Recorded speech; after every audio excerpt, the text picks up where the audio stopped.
గద్వాల నియోజకవర్గంలో ప్రజలు రైతులు పంటలు వేసుకున్నటువంటి తర్వాత సాగునీరు అందక తీవ్ర ఇబ్బందులు పడుతున్నటువంటి పరిస్థితుల్లో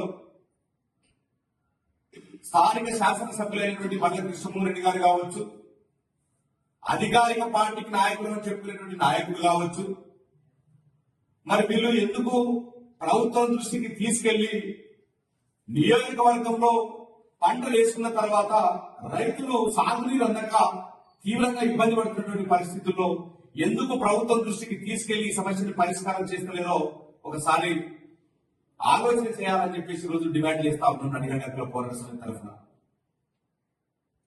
కేవలం వర్గపోరు మాత్రమే గత 10 సంవత్సరాల నుంచి నియోజకవర్గ అభివృద్ధిని గాలికి వదిలేసినటువంటి పరిస్థితి చాలా స్పష్టంగా కనిపిస్తున్నది. ఈ రోజు కాంగ్రెస్ పార్టీలో ఉంటున్నటువంటి నాయకులే గతంలో బీఆర్ఎస్ పార్టీలో ఉంటూ గత 10 సంవత్సరాలుగా వర్గపోరు మీదనే నడిచింది తప్ప అభివృద్ధి చెందలేదు. గతంలో రేలంపాడు రిజర్వాయర్ లీకేజ్ అయిన తర్వాత మీరు ఎమ్మెల్యేగా ఉన్నప్పుడే, మీ పార్టీ ప్రభుత్వంలో ఉన్నప్పుడే రేలంపాడు రిజర్వాయర్ లీకేజ్ అవుతా ఉంటే దాన్ని ప్రభుత్వం దృష్టికి తీసుకెళ్లి ఆ సమస్యను పరిష్కారం చేయలేదు.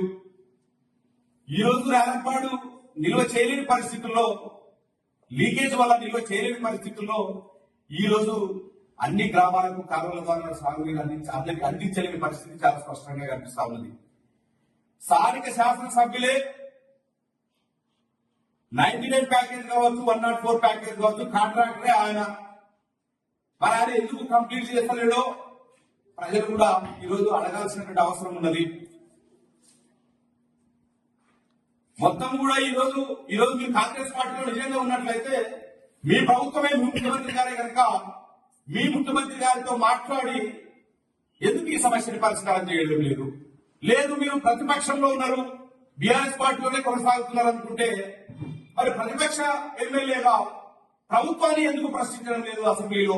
అయ్యా మా నియోజకవర్గ ప్రజలు ఇబ్బంది పడుతున్నారని చెప్పేసి పంటలు వేసుకున్న తర్వాత సాగునీరు అందక చివరి దశలో ఈరోజు పంటలు ఎండిపోతున్నటువంటి పరిస్థితుల్లో పెట్టుబడులు కోల్పోయి రైతులు తీవ్ర నష్టాల పాలవుతుంటే, పంటలు చేతికి అందక రైతులు ఆవేదన చెందుతుంటే రైతుల ఆవేదన పట్టించుకోకుండా కేవలం మీ ఆధిపత్య ధోరణి ప్రదర్శిస్తున్నారు తప్ప నియోజకవర్గ ప్రజల యొక్క బాధలు కన్నీంది ఏ మాత్రం కూడా పట్టించుకోవడం లేదని ఈ సందర్భంగా మేము అడుగుతా ఉన్నాం. దీనికి సమాధానం చెప్పాలా? ఈరోజు అసెంబ్లీ నడుస్తా ఉన్నది, మరి అసెంబ్లీలో ఎందుకు మాట్లాడడం లేదు? నియోజకవర్గ యొక్క రైతుల యొక్క కష్టాలను ఎందుకు ప్రశ్నించడం లేదు? ప్రభుత్వం దృష్టికి ఎందుకు తీసుకెళ్లడం లేదు? దీనికి సమాధానం చెప్పాల్సినటువంటి బాధ్యత ఉన్నది. గతంలో అనేక మంది రైతులు వేల ఎకరాలని కోల్పోతే సరే మా పక్క రైతులను బాగుపడతారు కదా అని చెప్పేసి ఆ రోజు త్యాగాలు చేసి ఆ రైతులు భూములు కోల్పోతే వాళ్ళ త్యాగానికి ఫలితం లేకుండా మిగతా రైతులకు సాగునీరు అందక ఈ రోజు తీవ్ర మనోవేదన కలుగుతున్నటువంటి పరిస్థితి. ఏ గ్రామం కూడా చక్కగా రోడ్లు లేవు, దాని గురించి మాట్లాడతలేదు. అయ్యా మా నియోజకవర్గానికి రోడ్లు కావాలని. సరైనటువంటి విద్యాభివృద్ధి లేదు, దాని గురించి మాట్లాడడం లేదు. కేవలం మీ ఆధిపత్యంలోనే ప్రదర్శిస్తున్నారు తప్ప నియోజకవర్గ అభివృద్ధిని మాత్రము పెడచెవుల పెడుతున్నటువంటి పరిస్థితి కనిపిస్తా ఉన్నది. మీరే కాంట్రాక్టర్, మీరే ఎమ్మెల్యే, మీరే ఏ ప్రభుత్వం ఉంటే ఆ ప్రభుత్వంలో ఉంటారు, ఏ పార్టీ అధికారం మీరు ఆ పార్టీ అయిపోతున్నారు. మరి ఎందుకు ఈ సమస్యను పరిష్కారం చేయడం లేదంటే ప్రజలు బాగా కావడం మీకు ఇష్టం లేదా?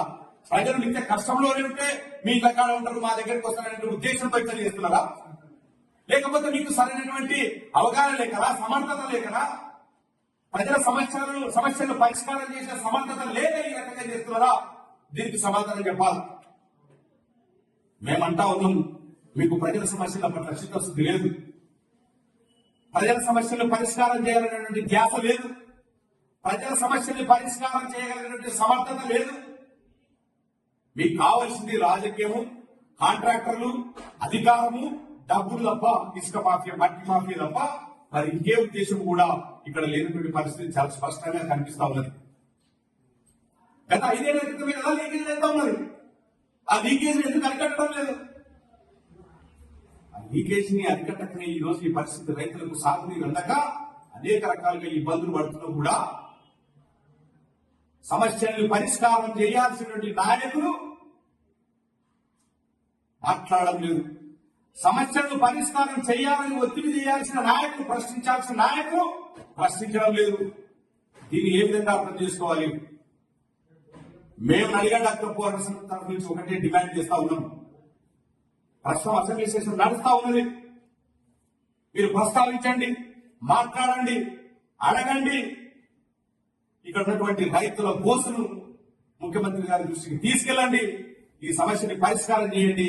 లేకపోతే నడిగడ్డ అక్కడ పోరాట సమితి తరఫు నుంచి ఖచ్చితంగా మాట్లాడుతూనే ఉంటాం, ప్రశ్నిస్తూనే ఉంటాం, ప్రజల్ని చైతన్యవంతులు చేస్తూనే ఉంటాం. సమస్యలు పరిష్కారం అయ్యేదాకా పోరాటం చేస్తూనే ఉంటామని ఈ సందర్భంగా డిమాండ్ చేస్తా ఉన్నాం.